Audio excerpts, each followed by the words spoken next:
bendito seas, precioso Señor y Salvador.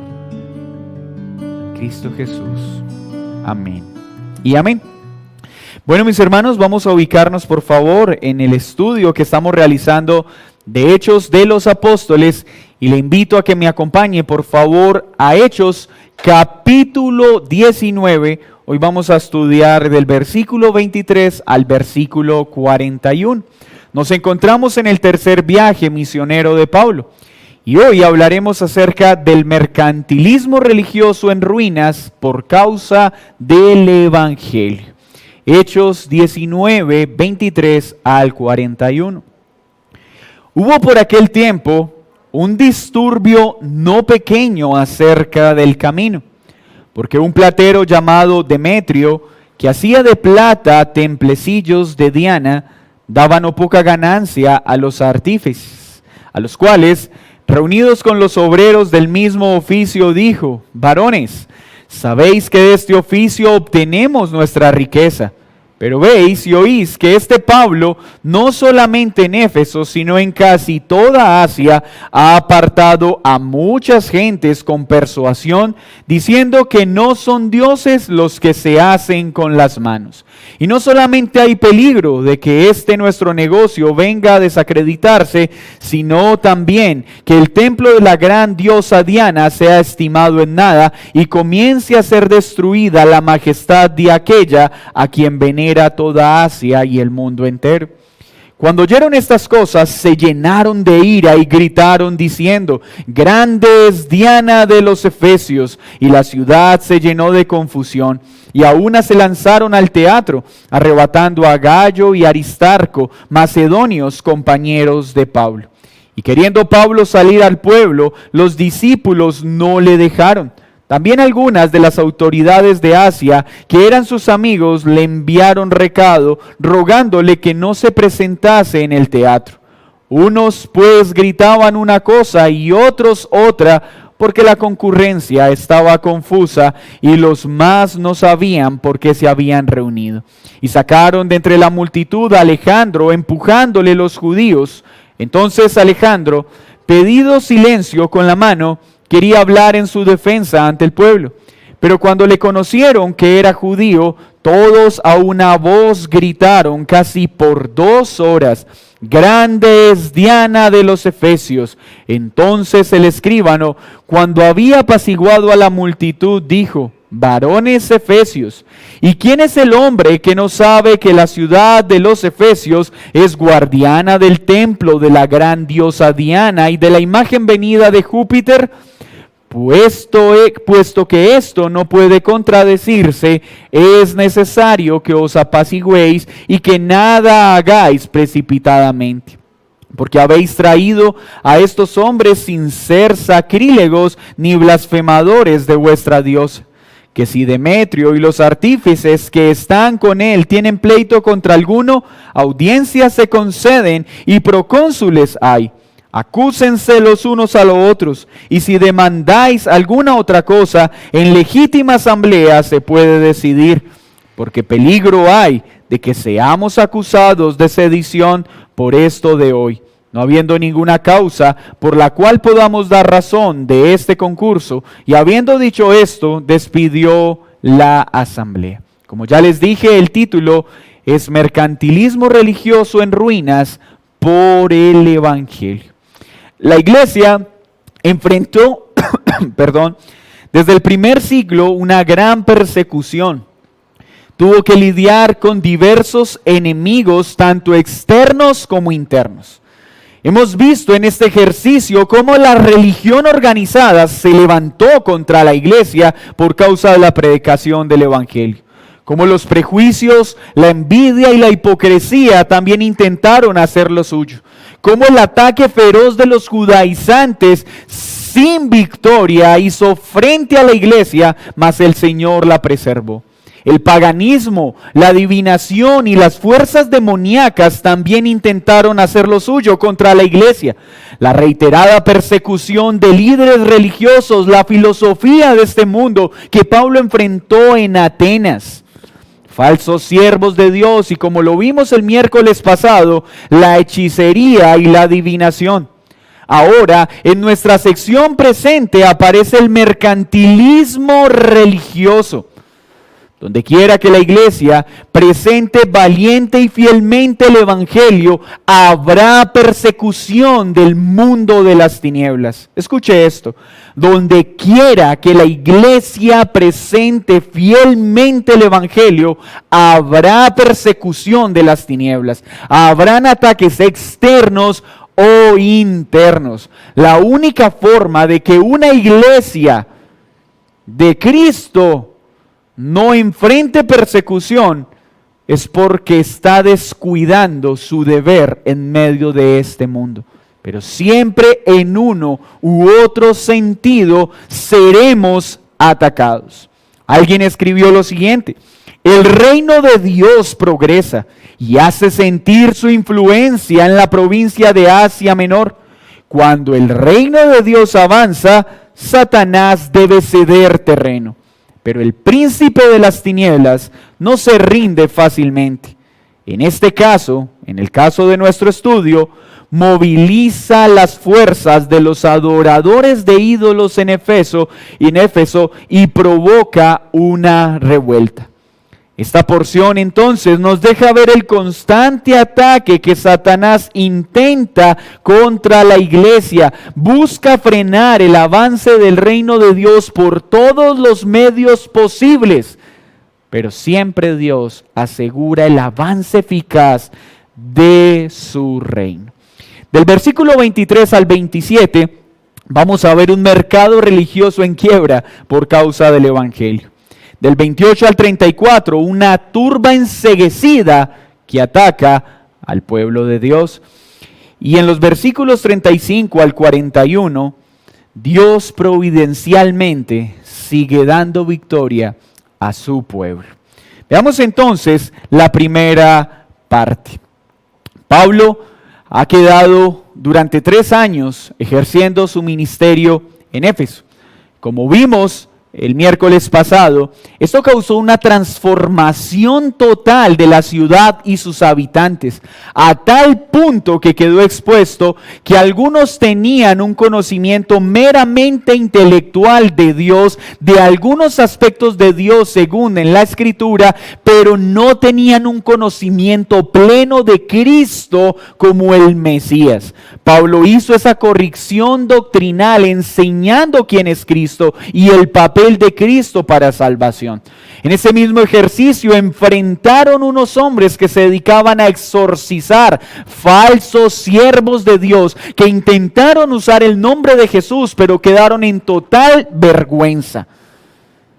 Esto causó el impacto de esta comunidad, entendiendo que estas artes místicas de magia y hechicería eran contrarias a Dios y eran repugnantes a un Dios santo. Entonces corrieron y quemaron todos sus libros de hechicería, acumulando un gran capital. Pero este ejercicio no quedó ahí. Miren lo que sucede. Después de este ejercicio, sucedió que hubo un disturbio, no pequeño, es decir, un gran disturbio acerca del camino, acerca de los seguidores de Cristo, acerca de aquel que se presentaba como yo soy el camino, la verdad y la vida. Así que este título del camino o de los cristianos definitivamente era una forma de dirigirse de manera despectiva de los seguidores de Jesús. ¿Y quién la ocasionó? Dice nuestro texto que un platero llamado Demetrio. En este tiempo, particularmente en Éfeso, había un flujo elevado de plata, un material precioso para su época y útil para las artesanías. Algunos creen que estos grandes depósitos se debían a algunas minas de plata que habían en la zona. Y esto facilitaba que fuera comercializado muchas artesanías basadas en la idolatría, en el culto a falsos dioses. En Éfeso había un culto especial y particular a Diana, o como se conoce también en otras culturas, Artemisa. Algunos afirmaban que esta diosa había descendido de Júpiter en forma de un meteorito, y ese meteorito era el que había sido usado para fabricar su estatua. Aparte de eso, gozaba de un templo contado como una de las 7 maravillas de la época por su arquitectura y su belleza. No solo en Éfeso adoraban a Diana o Artemisa, sino que toda Asia y personas de todos los lugares venían a rendir culto a este falso dios. Pero detrás de esa adoración idolátrica y religiosa había un gran negocio. Habían unos artesanos que construían réplicas del templo de Artemisa y réplicas de la diosa Artemisa, que eran vendidas a muy buen precio para los cultos idolátricos a nivel familiar que los seguidores de Artemisa efectuaban. Y daba muy buenas ganancias a él y a los artesanos. Entonces los reunió y les expresó que estaban encontrándose con un problema. ¿Han oído de un tal Pablo?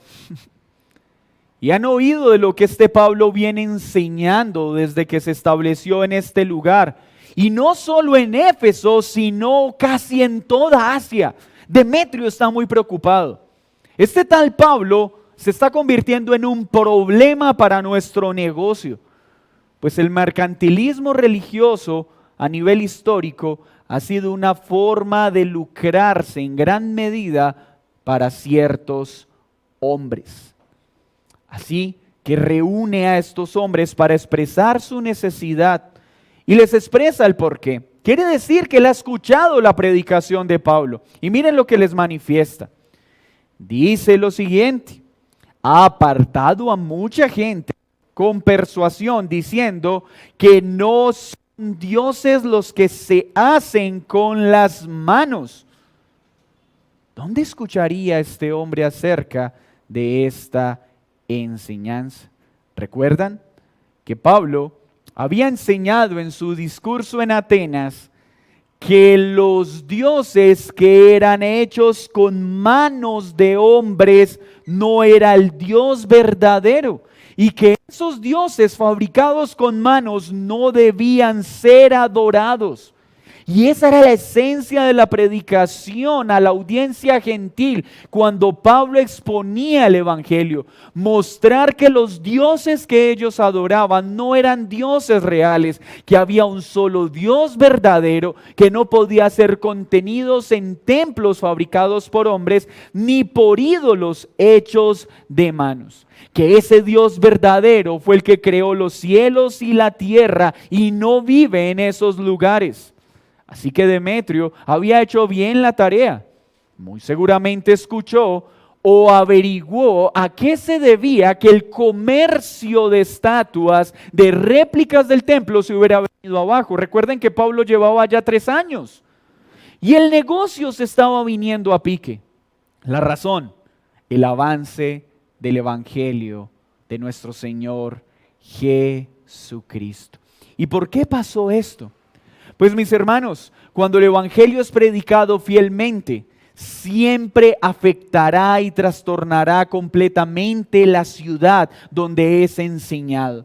Vimos cómo afectó las convicciones místicas y de hechicería que existían.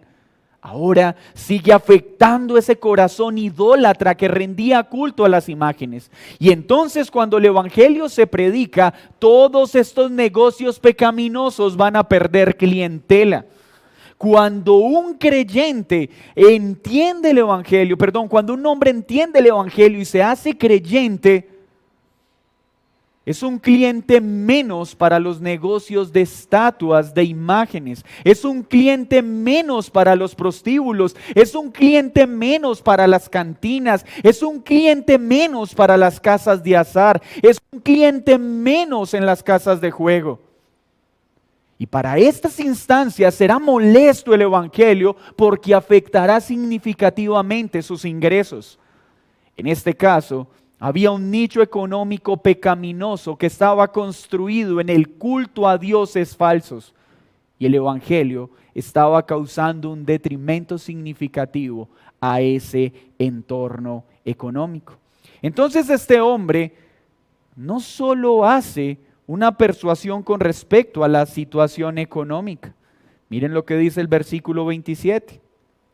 Y no solamente hay peligro de que este nuestro negocio venga a desacreditarse, sino también que el templo de la gran diosa Diana sea estimado en nada y comience a ser destruida la majestad de aquella a quien venera toda Asia y el mundo entero. Qué astuto este hombre para maquillar sus intereses mercantilistas y su materialismo. Le da una razón religiosa a su causa real. Su interés no era que se estuviera afectando verdaderamente el culto a una diosa. Era que se estaban afectando sus finanzas. Se le estaba dañando el negocio, entonces maquilla su avaricia y su amor al dinero en un interés religioso. ¿Y qué hace? Convulsionar a una ciudad entera. Moviliza a un pueblo entero. El teatro del cual se hace referencia, en el que ellos se reunían, podía albergar aproximadamente 25,000 personas. Imagínense el alboroto que este hombre logró generar. Pero sus motivaciones no eran realmente en favor del pueblo o en favor de su idea religiosa. La chispa de esta revuelta era un motivo egoísta. Y mis hermanos, acá la historia nos muestra algo claro para leer un poco de nuestro tiempo. La mayoría, si no es que todas las revueltas sociales son iniciadas por un corazón egoísta que maquilla sus intereses perversos con algo llamativo al pueblo para que el pueblo se movilice en su favor, pensando que su causa es legítima cuando realmente su interés particular es perverso. Demetrio maquilló su codicia y lo mostró como un acto religioso o como un interés genuino de guardar su ciudad. Pero él no buscaba ni el bien de su ciudad, no buscaba el bien de su pueblo, no buscaba la preservación de la fe, sino que sus bolsillos no se vieran afectados. La predicación fiel del Evangelio, entonces, será la mejor forma de trastornar una ciudad y de ocasionar que estos antros que causan el daño, como la venta de imágenes, de elementos idolátricos, como aspectos que incitan al pecado y que socialmente son aceptados, terminen siendo cerrados. Qué bien le vendría a nuestra ciudad que la luz de Cristo alumbre, para que todos estos sitios de juego de azar empezaran a ser cerrados rápidamente, porque ya no existiera hombres que hicieran chances, ya no existieran hombres que se gastaran el dinero de su mercado y de su sustento en casas de juego, víctimas de la ludopatía. Qué bueno que empezaran a cerrarse los lugares donde se vende el cuerpo del ser humano, para que los hogares, en lugar de destruirse, fueran afirmados y estos sitios de muerte tuvieran que cerrarse. Pero la única forma de lograrlo es mediante la predicación fiel del Evangelio. ¿Y qué sucede? Dice que esta turba queda enceguecida y ataca, pero ¿a quién atacamos? Pues tenemos que atacar a esos que hablan de Dios, de Cristo y de que solo hay un Dios verdadero y que nuestra diosa Artemisa no es la diosa ni la patrona de nuestra ciudad. ¿Qué pasa entonces? Versículo 28. Cuando oyeron estas cosas, se llenaron de ira y gritaron diciendo, ¿cuáles cosas? Que Demetrio estaba perdiendo dinero y que sus arcas se estaban encogiendo. Vamos a ver si eso fue lo que Demetrio hizo. grande es Diana de los Efesios. O sea que para esta turba enardecida, el tema de conflicto no era económico, era religioso.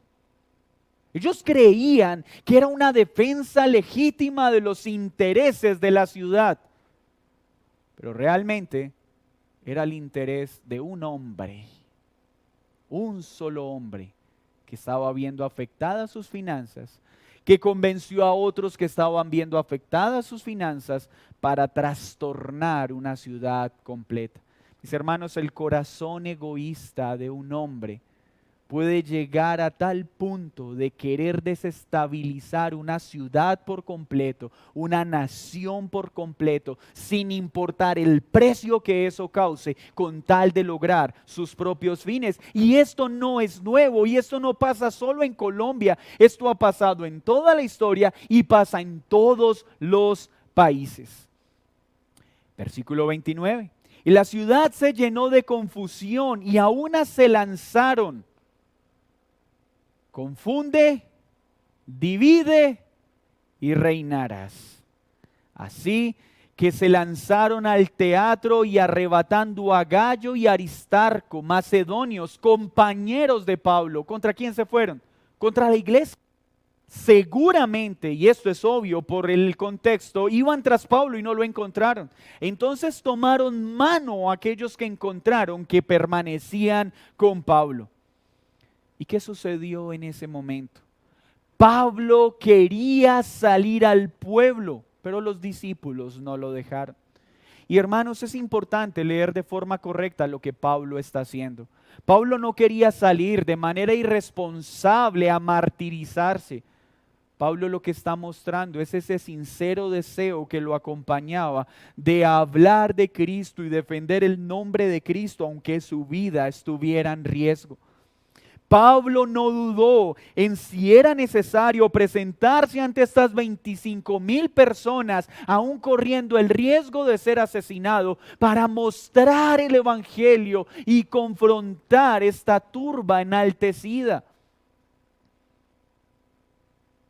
Pero sus hermanos, los discípulos de Cristo, no lo dejaron, lo contuvieron. Y esto también que muestra un respeto de Pablo por sus hermanos en Cristo. Él era apóstol, él bien pudo llevar la contraria a sus hermanos, pero reconoció también aquello que él mismo enseñó, que debemos sujetarnos los unos a los otros. Y acá lo muestra con sus propias acciones. Pero no solo los hermanos de Cristo le dijeron que no lo hiciera, versículo 31, sino que también algunas autoridades de Asia que eran sus amigos. Esto es una evidencia de que Pablo en este tiempo había trastornado de tal forma la ciudad con la enseñanza del evangelio que aún ciertos gobernantes y personas en autoridad no lo veían como un enemigo. Lo veían como alguien digno de respeto que en lugar de causar un mal social, estaba causando un gran bien. Versículo 32. Unos pues gritaban una cosa y otros otra, porque la concurrencia estaba confusa y los más no sabían por qué se habían reunido. Mis hermanos, eso es lo que sucede con las masas. Por eso las masas son tan fácilmente manipulables. Es sino darle una causa de aparente bien común y será suficiente para movilizar masas enardecidas que estarán peleando por una causa que ni entienden ni conocen, creyendo que están peleando por una causa cuando están peleando por intereses particulares, egoístas que desconocen. Y esto pasó en este momento de la historia. No sabían ya ni siquiera por qué estaban allá, solo gritaban y repetían lo que la multitud repetía, sin saber ni siquiera por qué lo hacían.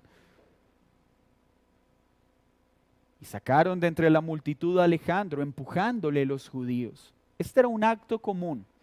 ¿Y qué nos muestra entonces? que en medio de esta masa enardecida los judíos estaban preocupados de que los confundieran con los cristianos.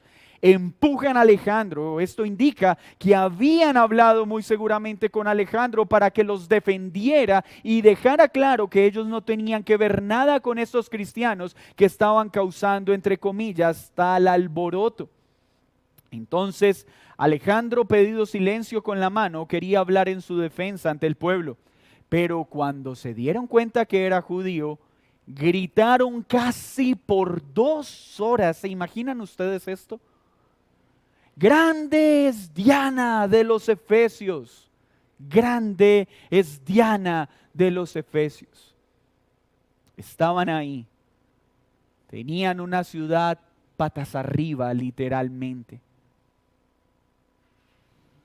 Defendiendo una causa que nada tenía que ver con el motor real de dicha turba.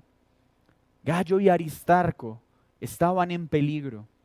Eran cristianos gentiles y ellos eran conscientes de lo que bien podía ser una turba enaltecida. Pues ya varios hermanos en Cristo habían muerto por causa de su fe en manos de turbas enartecidas. Una de ellas, Esteban. Y ellos tenían esto claro. La iglesia una vez más es amenazada. Y en este momento, la razón que el evangelio de nuestro Señor Jesucristo estaba afectando los intereses materialistas de unos cuantos empresarios que tenían por negocio la religión.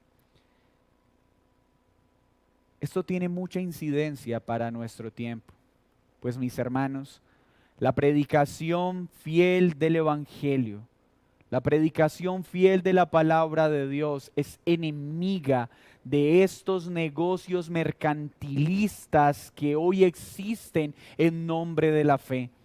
Cuando una iglesia local predica el evangelio fielmente, se convierte en una molestia para las iglesias de la teología de la prosperidad que con engaños se enriquecen y empobrecen a sus seguidores. Cuando una iglesia local predica fielmente el evangelio, se convierte en una molestia para aquellas iglesias que están manipulando a sus feligreses, vendiéndoles agua bendita, escapularios, rosarios, aceites benditos para obtener lucro. Este mercantilismo de la fe no es otra cosa que lo que vemos acá registrado, una forma de lucrarse y enriquecerse, mas no un interés real de adorar a Dios. El comercio de imágenes no es nuevo. Y el evangelio siempre ha sido un tropiezo para este renglón económico de nuestra sociedad caída. Pero ¿qué hace Dios? ¿Qué hace Dios con su pueblo? Lo que ha hecho una vez se han levantado todos estos otros enemigos. Providencialmente cuida de su iglesia, usa todos los medios para guardarla. Y en este caso usa un escribano llamado Alejandro. Miren lo que sucede. El escribano, ¿qué hizo? Apaciguó la multitud. Los escribanos eran como los alcaldes de aquel momento y podían desempeñar gran autoridad en este tiempo. Eran intermediarios entre el gobierno de Roma y el concilio que estaba establecido en aquella ciudad. Y el pueblo los reconocía como autoridad. Cuando hizo un movimiento con la mano, el pueblo se calmó y lo escuchó. Las tinieblas habían movilizado un corazón materialista, egoísta y amante de las riquezas para mover una turba, para que esta turba atacara y dañara a la iglesia. Pero el Señor cuida de su iglesia. Y Él usa un hombre que ni siquiera es creyente, que muy seguramente estaba contratado por los judíos o había recibido un beneficio de parte de los judíos para que los defendiera. Y termina siendo usado providencialmente por Dios para proteger a su iglesia.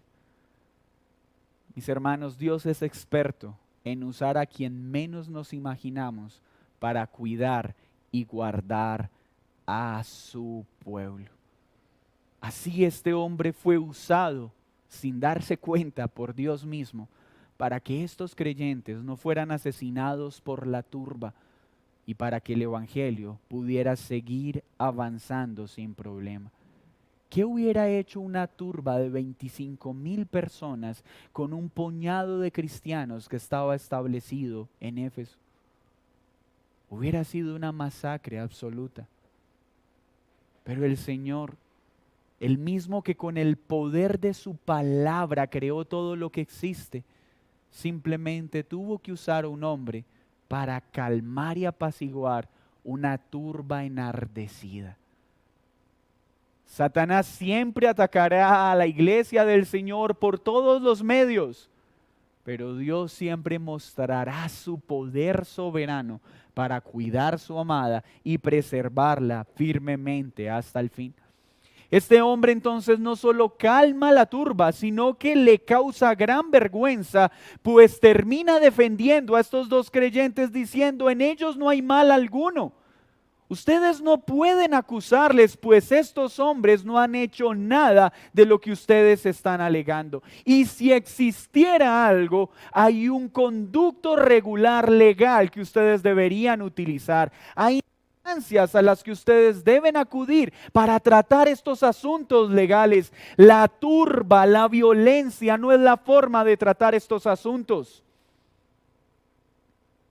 Pero muy inteligentemente este hombre termina dándoles algo vital y les dice: además, esto que ustedes están haciendo los pone en gran problema frente al Imperio Romano, y más les vale que terminen este asunto, porque esta turba sin propósito puede ocasionar un ataque serio del Imperio Romano. En este tiempo, cada vez que los pueblos se levantaban a hacer turbas o revueltas sin ningún fundamento, el Imperio Romano lo trataba de una sola forma. Enviaba a sus tropas y arrasaba con todo. Ellos eran muy celosos de este tipo de movimientos. De esta forma, la turba se tranquilizó. ¿Podríamos darle el mérito a Alejandro? De ninguna manera. Sabemos quién incitó este ataque, las tinieblas mismas, pero sabemos quién frenó esta perversidad, Dios mismo, porque Dios siempre cuida eficazmente de su pueblo y usará las personas que sean necesarias, las circunstancias que sean necesarias para lograr este importante cometido. Así que, ¿qué nos debe dejar, hermanos míos, este texto y esta historia? ¿Qué relación tiene esto con lo que hoy la iglesia vive y la iglesia de Cristo siempre ha vivido? Lo primero que podemos notar es que definitivamente hay unos factores que aseguraron el éxito de la iglesia. ¿Y cuáles fueron estos factores? El primero, la influencia de Pablo no fue su personalidad carismática. La influencia de Pablo no se trató de su inteligencia o su estrategia de mercadeo. No fue su influencia política. Lo que ocasionó que Pablo trastornara una ciudad entera fue la predicación fiel del Evangelio y su fluida devoción a Dios. Mis hermanos, para trastornar una ciudad no necesitamos contratar a un experto en marketing. Para trastornar una ciudad necesitamos creyentes fieles a Cristo, devotos a Cristo, que prediquen fielmente el Evangelio y trastornen sus casas, trastornen sus trabajos y trastornen la ciudad en la cual habitan. Hombres devotos a Cristo, no solo de palabra, sino una verdadera devoción. Pero el segundo factor que observamos en todo este contexto de este tercer viaje es la importancia de la pureza producida por la predicación fiel del Evangelio. Pablo predicó fielmente el Evangelio y este transformó los corazones. Pero a medida que seguía predicando el Evangelio, el pueblo era santificado y abandonaba todas sus prácticas pecaminosas. Y este corazón puro, junto a la predicación fiel del Evangelio, tiene el poder de transformar y trastornar. Pablo no solo tenía la predicación fiel de la verdad, tenía una vida que respaldaba esa verdad. Y miren lo que pasó en el pueblo. Se estaban purificando, crecían en santidad, quemaban sus libros, abandonaban el pecado, abandonaban la idolatría por una obra sobrenatural interna. Cuán importante, hermanos, es la pureza en la iglesia. Porque la pureza, una vida santa, es el mejor respaldo a la predicación del Evangelio. Las épocas más gloriosas de la iglesia han estado acompañadas de hombres que predicaron fielmente el Evangelio, pero respaldándolo con vidas piadosas, devotas a Cristo. Y los momentos de mayor tropiezo que ha tenido la iglesia tienen que ver con muchos momentos en que hombres tenían la verdad solo en sus cabezas, la enseñaban en muchas ocasiones, pero de hecho esta hermosa verdad era pisoteada con sus formas perversas de vivir. Si hay algo que hace daño a la predicación fiel del Evangelio, es que sea hecha por hombres cuyas vidas, en lugar de respaldar la verdad que predican, la pisotea. Y esto es un llamado para todos nosotros. Mis hermanos, la verdad de Cristo no solo debe estar en nuestra mente, debe ser guardada en nuestro corazón. Debe transformar y trastornar nuestra vida para que cuando hablemos de ese precioso Cristo, esas preciosas palabras estén acompañadas de un carácter santo, de la purificación que produce el Evangelio.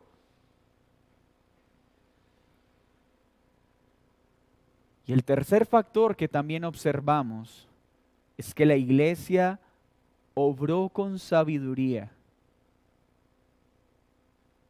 fidelidad en el Evangelio, una verdad acompañada de una vida santa, pero sabiduría de la iglesia. Los cristianos no salieron a derribar las imágenes de Artemisa, ni a quemar los locales de los dueños de estos ídolos. Ellos se dedicaron a vivir fielmente el Evangelio y a predicarlo. Y esto ocasionó que la idolatría se viniera abajo. Recuerdo décadas atrás que mi primer encuentro, mi primera relación con el contexto protestante fue un 8 de diciembre mientras estábamos en un entorno católico romano y se estaba venerando una estatua de la Virgen María. Un grupo de hombres, diciendo representar una iglesia cristiana, se bajaron de sus carros, agarraron a patadas esta imagen y luego fueron agarrados a golpes por toda la comunidad. Eso no es evangelizar, eso es torpe y sin fundamento. Cristianos mal enseñados que llegan a la casa de sus familiares a derribarle sus estatuas, a quemarle sus ídolos, diciendo que con ello los están evangelizando. Eso no es evangelizar, eso es un acto de torpeza que no tiene fundamento bíblico.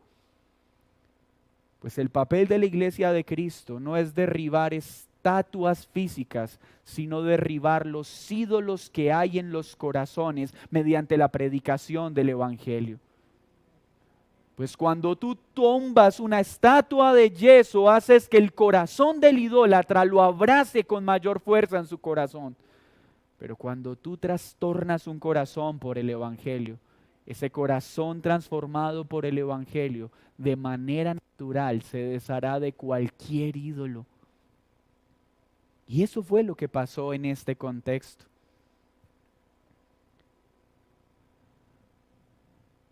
Muchos tienen gran problema con el Evangelio, como Demetrio. Hombres que están dispuestos a ganar el mundo y perder su alma. Muchos se resisten a aceptar el Evangelio como este hombre por una razón, porque no quieren abandonar las comodidades económicas de sus negocios ilícitos. Muchos se resisten a ver con agrado el Evangelio porque saben que eso les implicaría abandonar sus negocios ilícitos. Es por eso que el infierno estará lleno de personas que amaron más el dinero que a Dios, que prefirieron abrazar sus negocios pecaminosos antes que abrazar el Evangelio de Cristo. Así que de esta sección vemos, como lo hemos visto en otras partes, que el Evangelio hace enojar a las personas porque confronta la falsa religión y el pecado de cada hombre. Porque el Evangelio obliga a reconocer la insuficiencia de la visión del mundo que tiene cada hombre y pone al descubierto lo vacíos de los estilos de vida que cada hombre vive separado de Cristo. Pero en este pasaje vemos cómo Dios siempre será exaltado y glorificado, porque Él con poder siempre preservará a su pueblo. Mis hermanos, la iglesia siempre ha sido perseguida por diferentes frentes al predicar la verdad. Lutero fue perseguido por el Papa de su época por predicar en contra de las indulgencias y afectar significativamente las arcas económicas de un movimiento religioso. Nosotros en este tiempo vamos a ser perseguidos porque mientras el mundo acepta el aborto, nosotros tendremos que seguir diciendo el aborto es un homicidio, es un asesinato y es contrario a lo que Dios establece. Este será un tiempo de persecución porque mientras el mundo aprueba la inmoralidad sexual, nosotros tendremos que seguir enseñando que la inmoralidad sexual no es un acto de amor, es fornicación, es adulterio y que la homosexualidad y cualquier otra conducta pecaminosa contraria a la Escritura es pecado. Y eso causará molestia en esta generación.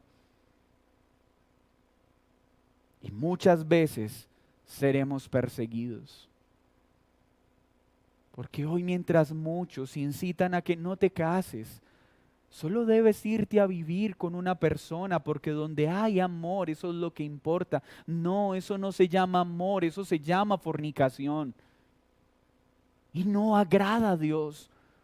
La única forma legítima en que un hombre y una mujer se unan es mediante el matrimonio. Y esto al mundo no le agradará. En este tiempo predicaremos contra la teología de la prosperidad y a muchos les molestará. Pero es nuestro deber predicar el consejo de Dios. Por la Escritura quedará expuesta que muchos gobiernos, en lugar de ejercer correctamente su autoridad, se están llegando por la corrupción y están oprimiendo a los pueblos. Pero por esa misma palabra tendremos que enseñar también que la anarquía es injustificable a la luz de la Escritura y que la violencia nunca será el medio legítimo para reclamar nuestros derechos. Y que así como Pablo estuvo dispuesto a dar su vida si fuera necesario, que Dios nos conceda tal valentía cuando tengamos que asumir la persecución. No que la busquemos de manera irresponsable, pero ya lo hemos dicho, que cuando llegue, valientemente podamos pagar el precio. Así pues, mis hermanos, vemos de esta porción un mercado religioso quebrantado, afectado por causa del Evangelio, cómo las masas se levantan por causa del Evangelio, muchas incitadas por intereses egoístas, pero debemos tener la certeza de que Dios siempre guardará fielmente a su iglesia. Cambiar una cultura se hace a través del Evangelio, no tratando de cambiar su conducta. ¿Cuál es nuestra tarea? Prediquemos fielmente el Evangelio, pero que la predicación de este Evangelio esté respaldada por una vida de santidad y devoción a Dios. Pero por favor, hagámoslo con sabiduría. Que los ídolos que hay en el corazón de los hombres no se derriban con arrogancia e imposición. Se derriban con la predicación fiel del Evangelio y una vida de piedad que lo corrobora. ¿Saben qué es interesante en ese juicio? Que estos hombres no pudieron ser acusados por ninguna falta en su carácter. Que cuando nosotros lleguemos a ser llevados a juicio, no encuentren ninguna mancha en nuestro proceder de la cual puedan agarrarse para tratar de burlarse del Evangelio que predicamos.